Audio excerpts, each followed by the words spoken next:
The story begins and we are young.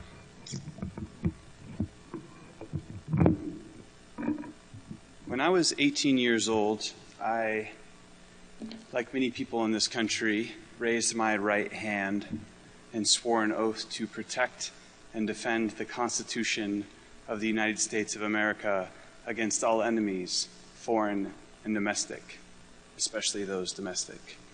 But I did so not under the auspices of retaliation or further glory or God and country, but out of self-empowerment.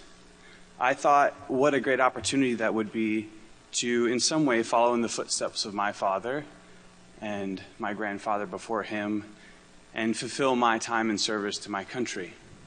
I enlisted after being recruited by the U.S. Army as a field artillery soldier. I enlisted in the year 2000 after I left high school.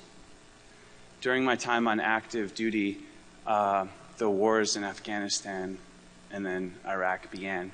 And in 2003, in fact 10 years ago, this day, I was in that very place.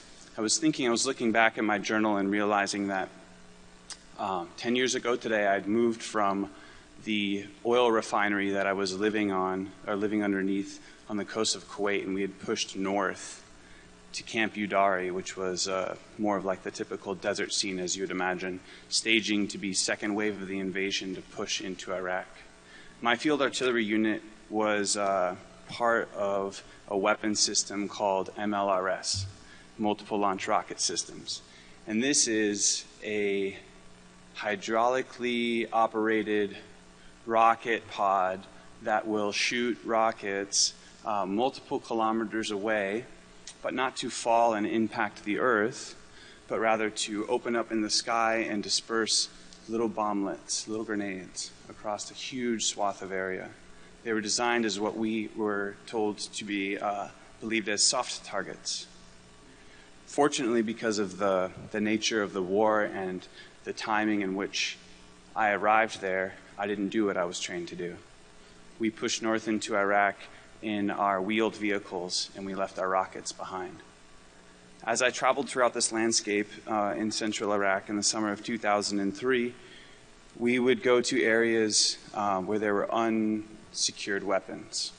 So warfare is a very messy thing, and overthrowing governments is a very disruptive thing. After the Iraqi military was disbanded, it was essentially as if all of these military installations became empty. So just for a moment, imagine what that implication of that is.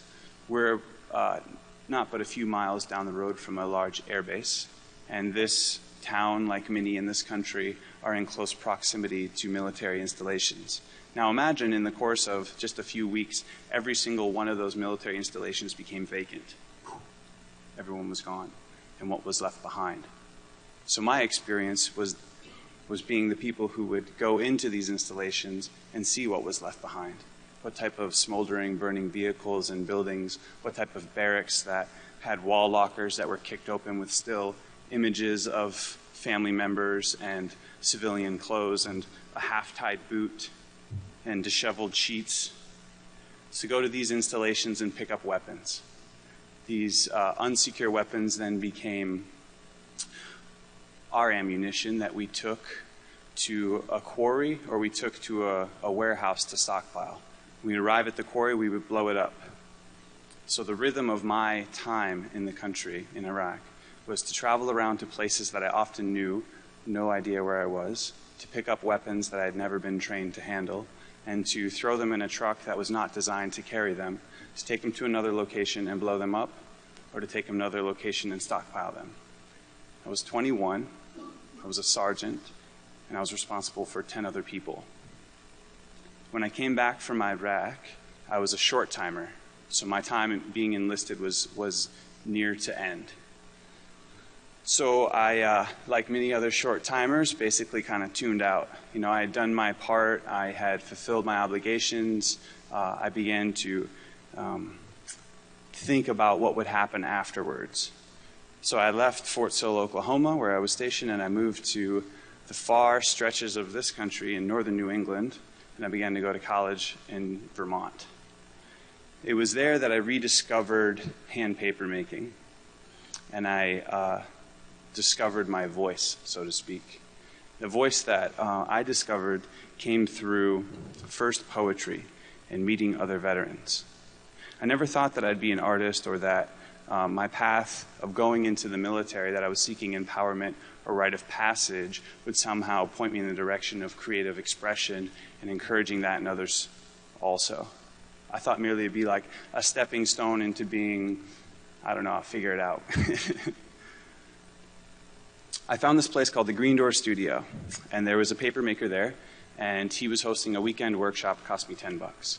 So I found this thing after leaving the military that quickly began to fill my time, that I became almost obsessive with the history of this ancient craft, how in 2,000 years it had spread from East Asia, first using raw fibers in the inner bark of kozo, of a paper mulberry tree, how it spread west through conquest and commerce, made its way through an area that I had just been, the Fertile Crescent, across North Africa into Moorish Spain, and how this, when Moorish Spain fell because of the Crusades, it proliferated through West Europe, and people began to make paper from clothing rag. I was really fascinated with that history, and also with the craft of creating something from nothing, whether it's raw fiber or clothing rag, remnant or waste. So in 2007, a very simple realization occurred between me and my friend that I had been apprenticing, and that is, if you're making paper from clothing rag, why not use clothing that comes from a specific experience? Why not use clothing rag that comes from a certain time or a place or a memory? And why not use this ancient process as a gesture to transform this literal object into something else? And that was the beginning of combat paper. So I took my uniform, my desert camouflage uniform that I hadn't worn since I flew back from that place. I was one of the lucky ones who had survived. And I cut it from my body, and I turned it into paper. I took that paper, and I then traveled around sharing it with my veteran friends and giving it away and telling people, hey, check it out. I just made paper for my uniform. You can have that. It's yours. And this really cool thing started to happen where people began to identify with it and said, will you make paper from my uniforms? Or will you show me how to make paper from my clothing? And I was like, right on. That's what it's all about. Come on down. So this little hub, this little paper-making studio in Burlington, Vermont, became this informal gathering place for active duty military, for recently returned veterans, for family, friends, artists, advocates, the community, to come together to study this traditional process, as well as to use this clothing rag encoded with this memory, a personal memory, but also a social symbol. So combat paper since 2007, over these past 6 years, has been based on this idea of workshop, of providing and facilitating this open and free place where people can come in and transform rags and uniforms of various types into handmade paper. And through that process, that paper becomes sort of a conduit or a vehicle to share their story with others, with those who are present, but also as this artifact to respond and share into the community in which we are returning. There's something like just under 2.5 million veterans from the recent conflicts now home, now many of them going to college or back to the workplace. So that is a significant number of people in our population.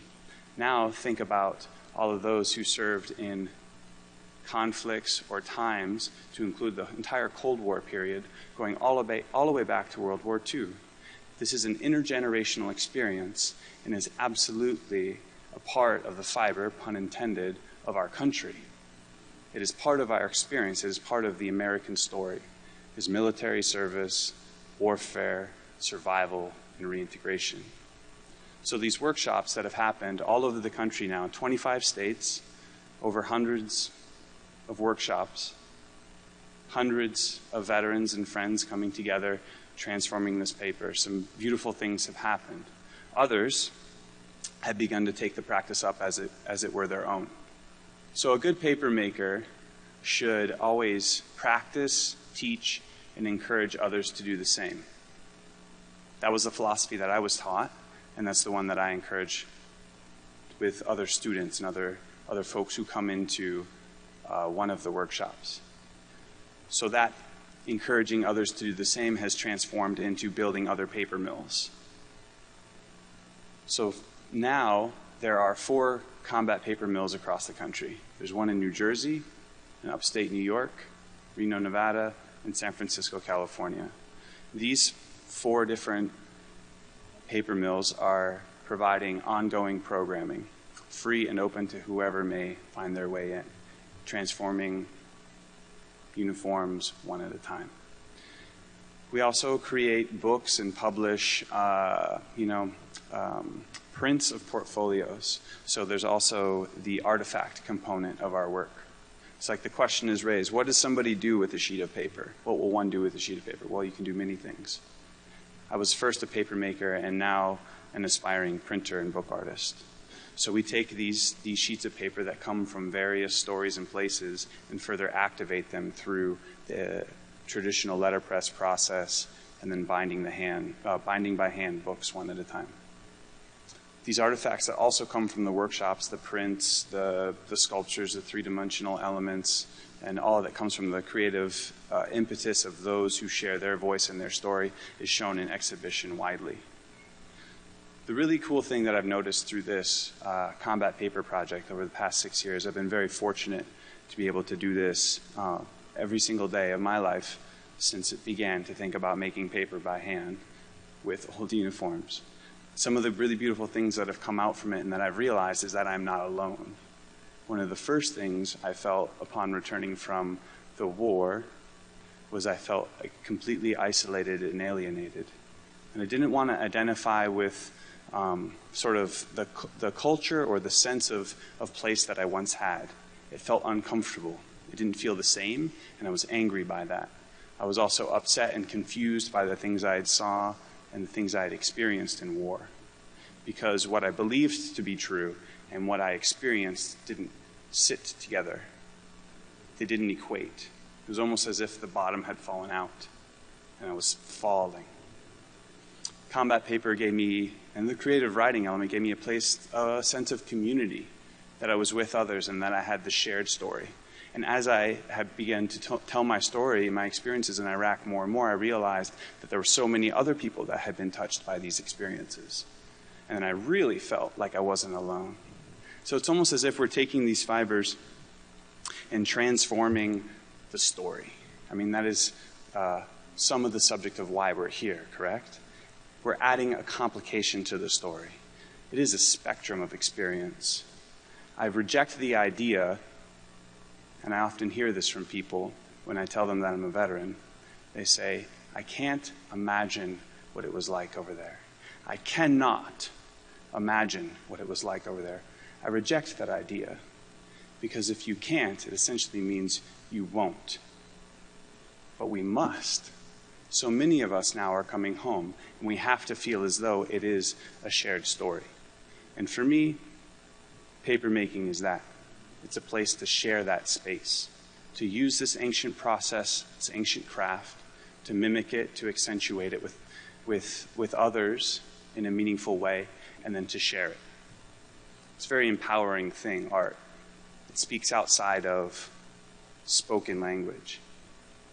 And coming home from war, as we all can believe to be true, is a difficult thing.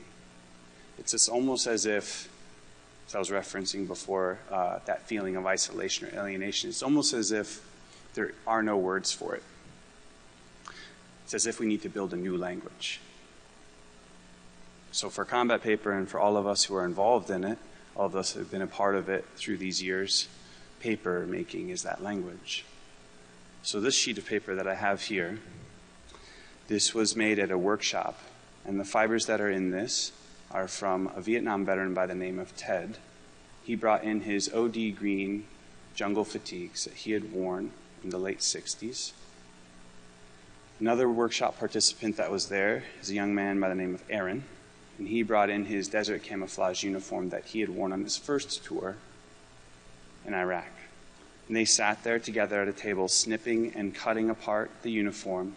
We beat it into a pulp, took that pulp and formed it into sheets of paper, pressed and dried, and now here they are. Their stories are together. So whether it was a World War II veteran, Purple Heart recipient, received in 45 infantryman, or a bombardier flying over Vietnam, or a first sergeant who had just gotten back from their 4th tour, or a recently returned Marine now at school, there's a place for all of these stories to fit together. All together. Combat paper is a cross-section.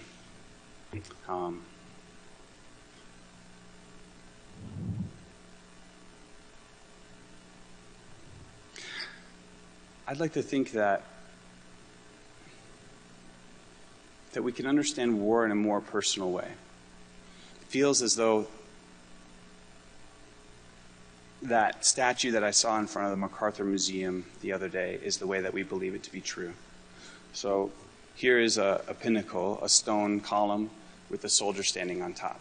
And this is often how we'll experience a soldier or a service member, from below, as if we're looking up.